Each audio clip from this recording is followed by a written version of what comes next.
Hi everybody! So I'm here in my kitchen and I thought that we would make some flan. So I busted out my portable burner here. I have a pot here so that we can make some caramel for the bottom of the flan. I have all the ingredients that I need down here. Let's get started. Okay, so the first thing that we're gonna do is we're gonna make the caramel for the flan. Flan is a Latin custard style dessert that gets put in the oven the way you would a cheesecake with a water bath. So because I'm making my flan in the Instant Pot, I'm gonna be using a 6-inch round that goes right into my little basket that I have for the Instant Pot, so that's easy for me to pull out when it's ready. But before we can make the batter or set any of that up, we have to make the caramel. So for this recipe, we're gonna need a 1/4 cup of water and 3/4 of a cup of sugar, okay? And that's just for the caramel. So I'm gonna pour my sugar into my pot. I'm gonna add my water.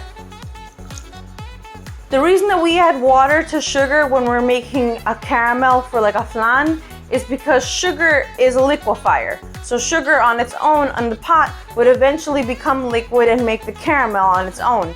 Water, it just speeds that process up. That's all that is. It makes the sugar liquid faster, making the caramel happen faster. So right now the water is evaporating and the sugar is starting to reduce. So when you want to make caramel, especially something like for flan specifically, we want to see it change colors a couple of different times. First, we're going to see a really light, almost golden yellow color. Then we're going to start to see a little darker golden color. And then we're going to see almost a mahogany, like a very red brown color. What we don't want is dark brown or black. It's no longer usable. So try not to go past that mahogany color when you're making this at home. So in order to speed things up, I set this camera up here. We'll be watching this change a couple of colors. And once we hit that mahogany color, we'll set it in the baking pan.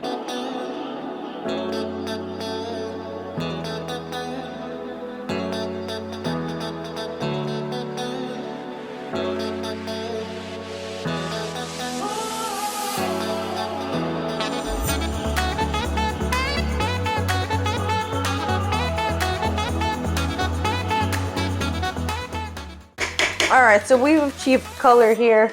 We got that nice mahogany color. I'm gonna use this heavy spoon. So, all right, so it's starting to set. I don't know if you can kind of see that. While this is setting, let's make the batter. So I set us up. I have a glass bowl here. I have some eggs, spatula. I have sugar, evaporated milk, heavy cream, and a can of condensed milk. So the recipe that we have today is a recipe that I have used in almost every restaurant that I have ever worked at, because a good part of the restaurants that I've worked at have been Latin based. So being the pastry chef, I would always have to make some kind of a flan, and I would always change it up a little bit here and there, different flavors, maybe you know, a different way to plate it, putting liquor in it, putting fruit in it, putting cream cheese in it. There's all these different things that I could do to make the flan different at each and every restaurant. But this recipe that we have here is my base. So what I did was I cut this recipe into like a million so that we could cut it small enough where it would only be enough for this mold here. Well, I'm gonna start with the eggs. I wanna make sure, number one, that I have no shells. So starting with the eggs means that I could look for that right away. I'll use my spatula to break the yolks a little bit and give it just a little turn here. It doesn't necessarily have to be perfectly beaten or even, because I'm gonna be using an immersion blender today to blend this together. So this is 6 ounces of evaporated milk. I then need 16 ounces or a pint of heavy cream. I'm going to use my same spatula to scrape out the condensed milk from this can. This can is a 14-ounce can of condensed milk. Okay, and then I have 1 tablespoon and 1 teaspoon of sugar. The reason that it's so little is because I cut this recipe into a million, like I said. So this is what this portion calls for. Remember, it has caramel underneath, and when you flip it, it'll be on top, and all that syrup is gonna pour all over the flan. So the actual flan batter doesn't need a lot of sugar. I'm using an immersion blender because I like to ensure a really nice, even batter. You can use a whisk. If you want to use your blender at home, that's okay too. Just try not to make too many bubbles. We don't want air in our flan.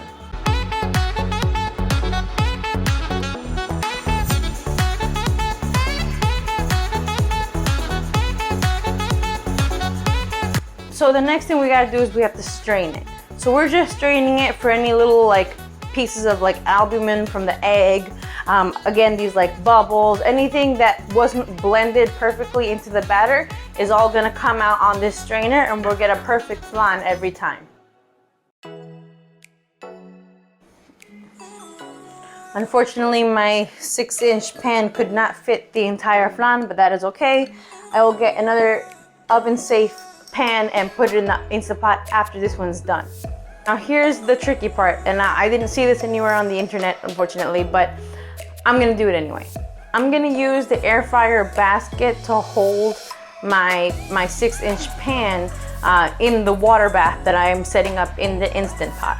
So I cut a circle, a really bad circle, out of parchment. I'm gonna cover the flan like that, and then I'm gonna cover it in aluminum foil. So we have to remember that the Instant Pot is a pressure cooker. If there's water in that bain-marie that the Instant Pot comes with, the silver insert of the Instant Pot, that water is gonna be going everywhere because there's pressure in there, right?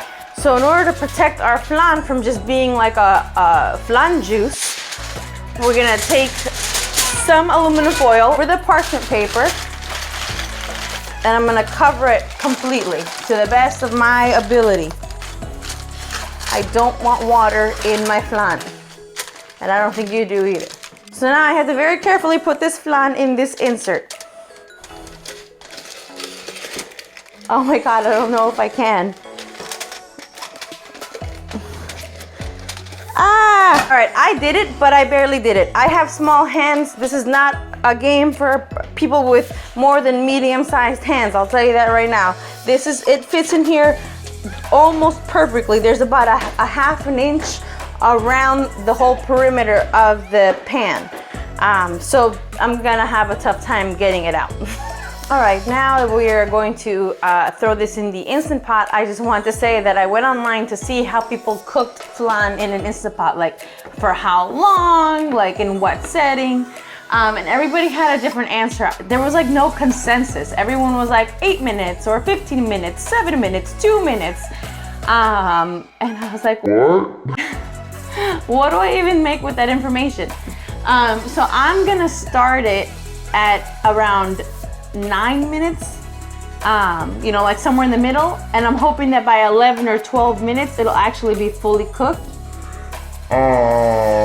Yeah, I don't know. I mean, pray for me, I guess. The only way to know if this is gonna work or not is to just throw it in the Instant Pot and give it a go. So I think that I'm gonna start it at around 8 to 11 minutes. Because worst case scenario, it keeps cooking. I don't know. I mean, that's not a big deal, I think. I don't know. I'm not sure. I don't know what I'm talking about with the Instant Pot.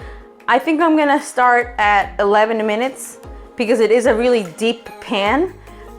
We'll check it then, and if it needs more time, it needs more time. So this went off. Oh. It's been 11 minutes. I'm just gonna do a quick check with the aluminum foil, and if it needs more time, it needs more time. As you can see, it's still really runny, so I'm gonna give it another 20 minutes or so, and then I'm gonna put it in the refrigerator overnight and let it sit. All right, guys, it's the next day. We're making dinner, we're getting dessert ready. I had this sit overnight and then some. I'm gonna open this up, try to flip it out onto the plate, and hope for the best. So let me show you on my camera.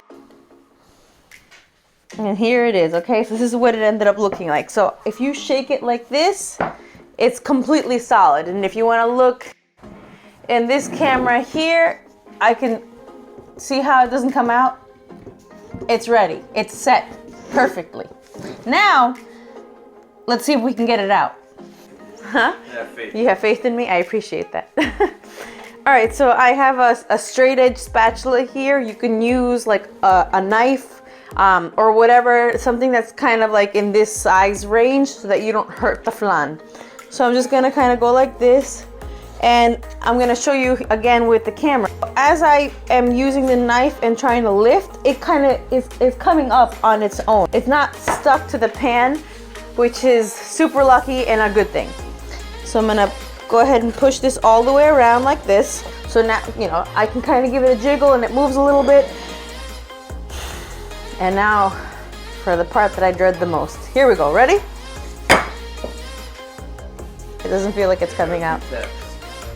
Lucky tap. Oh, I think I felt it. Okay, here we go, ready? It's coming.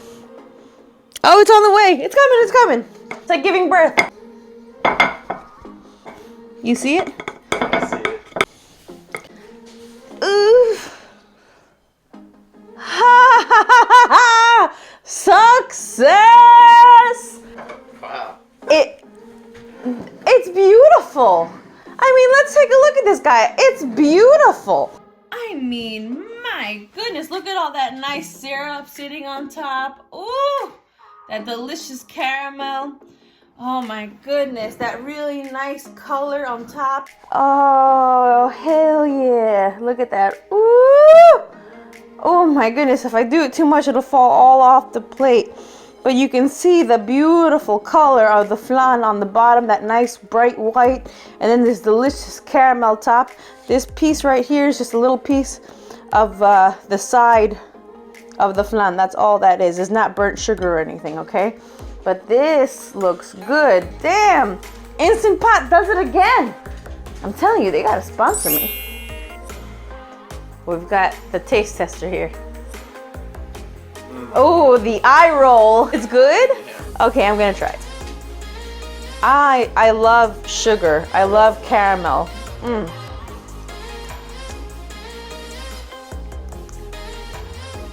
Life. So all you gotta do is cover it with foil, keep it covered, cook it for as long as you think you need, depending on the size of the mold. For a mold like this, I think we did around 20 to 30 minutes. I'll correct myself here.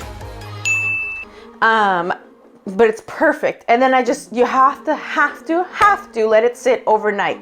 That's the key. All right, I hope you guys enjoyed this video. Don't forget to like and subscribe, and I'll see you around.